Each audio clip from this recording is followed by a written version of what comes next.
What's up, gamers and gearheads? Brittality here, bringing you a Gears 101. In this Gears 101, I'm going to give you a few simple tips to be able to survive situations where you are the last man standing and there may be 2, 3, maybe 4, Lord help you, people against you, and you're the last man standing. You are the last hope for your team. Now, these tips that I give you in order to win these situations may vary according to what your opponents are doing, if they have any power weapons and things like that.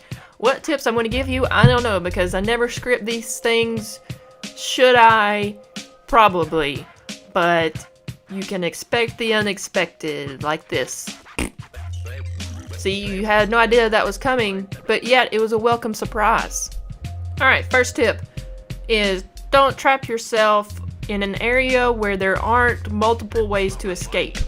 For instance, this would be a spawn, or a good example would be grenades on clock tower. You don't want to trap yourself in an area where you actually have to go through the enemy to escape.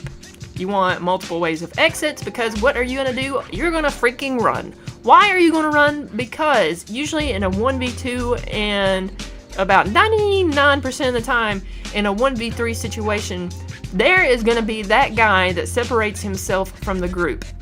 And this is definitely what you want. When someone separates from the group and they are by themselves, this is where you want to take advantage of that situation. This is your 1v1, bro. You got to handle those 1vs, bro. Now, of course, again, this is dependent on if that one guy has a certain power weapon or not.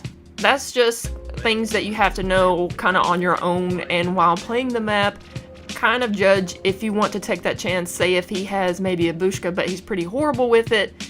At close range, it's pretty dangerous, but he has to be kind of accurate with it, and if you use wall bouncing tactics and stuff like that, that may help. But again, that's situational.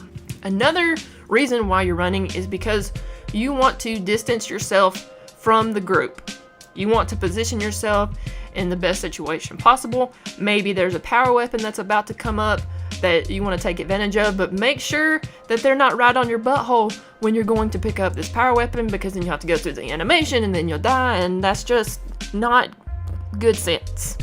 However, if you're distancing yourself and you do pick up a power weapon, they're gonna know where you are, of course, so make sure you're really good with this power weapon. But that distance of you running around may get you precision weapons like the torque bow or the sniper, and if they know that you're good at it, they'll still keep a distance from you, which is really good. So again, that's a few little tips. Now let's get into some game film. We're gonna go some pew by pew situations here. Now this film is not of me directly, but watching teammates. This was the most recent film that I captured in Gears of War. Excuse me. So I wanted to use this instead of searching through all the film I have for me in these certain situations. Okie dokie, so here we are on streets in a 2v2 situation. You get to see the other side of it. I get this guy down, and it's a 2v1 situation. So I'm going to try to stay as close to my teammate as possible, but give him enough room where I can kind of scout things out and see what's going on. So he's going to pick up the sniper because I'm freaking horrible with it. And I'm going to go down here, scout it out, because they're usually going to creep up this way. Also pay attention to certain maps and where the heavy traffic is going to be. Now see, my partner and I were situated where we are apart a lot, so if the other teammate was on the roof, he could take advantage of this guy, take out he or I, go against he or I, because I have a really good distance between us both. I see that he picked up the bushka, so we know exactly where he is. And it's not really good to do that, sir, because my teammate has the sniper, and if his teammates were in a party chat with him, they would be friends and tell him what's going on. So I'm going to try to make him waste these bushkas and pop up so that guy can get him, and guess what? That's what just happened.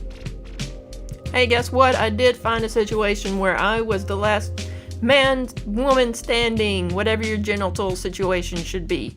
Here I get this guy out with the ensign. One of my teammates gets taken out. I take out another one with the lancer. He was a little bit injured by the ensign as well. Now this is a hot spot for activity here. As you see, my other random teammate, not sure what he's doing, so I know I'm all alone up here. And this is kind of a high traffic area where the sniper is. I'm gonna try to take this guy out with the lancer. I fail and whiff a little bit. I do a little bit of fire there because I think that he may rush me because he knows I'm hurt a little bit. I have to drop him because I know his teammate's coming up the stairs here. Here he has another teammate, and I try to put some fire on him and get out of there so I can situate myself better. A little genital gyration on my face there, so that's nice to have. But I should have ran there, but I wanted to put a little fire in order to have distance between myself and the other guy, because if I would have turned and ran, it would have been the same situation anyway. So the best part there was for me to actually put up a fight and maybe have the other guy back down so it could have some distance and I can run away there. Now here we are on Boneyard. I just tapped myself up. I tapped myself. I think that's illegal. But here we go on Boneyard. We're going to do a little 2v1 situation here. I'm going to try to go up here and get the Hammer of Dawn in order to keep a little fear in this opponent. He takes out my other guy. He saw that we were split up, so he took advantage of that, did a 1v1 situation, and got that other guy to throw a spot grenade so I know where he's at. Try to put the Hammer of Dawn on the other side, but it's so freaking frustrating, and I hate it. So I know right here he has elevation on me. If I try to go up there, he's going to lantern me down. So the best thing to do in this situation is to wait him out. Most people are going to get impatient and rush you. You can spot me all you want to, freaka. So let's see what happens when we wait. Bang! In your face, celebration time. Come on! So boys and girls, I hope that was a helpful situation. If you guys need any more help on some Gears of War, if you have suggestions of what you would like to see in tutorials or even content, or if you just want a little help with Gears of War, you can message me if you're a new player to Gears and you want some tips. I will be happy to do a private session. That's right, I said it. But yeah, just message me guys anytime and I will be happy to do that. Any way I can spread the love, I will do it for chocolate chip cookies. But anyways, thank you guys for watching. I love you guys as always, and I'll see you in the next video.